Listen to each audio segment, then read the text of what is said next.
nấu miệt xin nè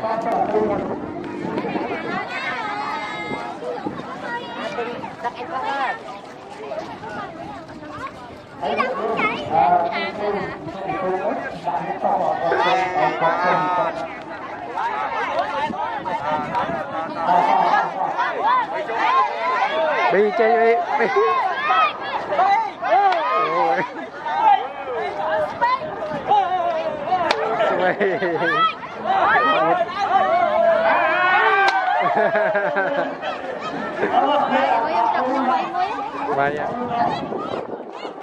ôi vậy đi con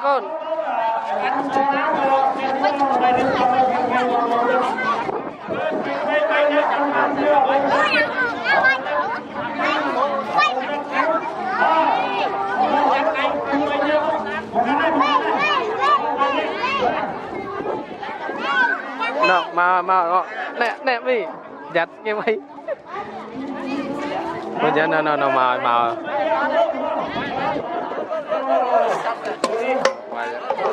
vừa bong quay vậy cà phê chết rằng bong đặng mặt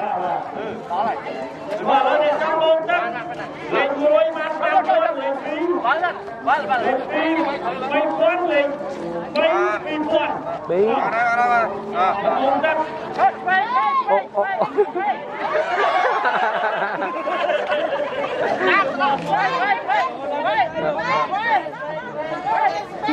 dạ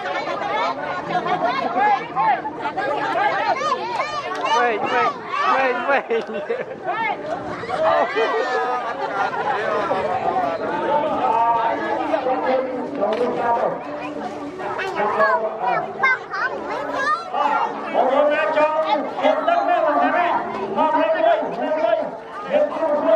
Bi mà.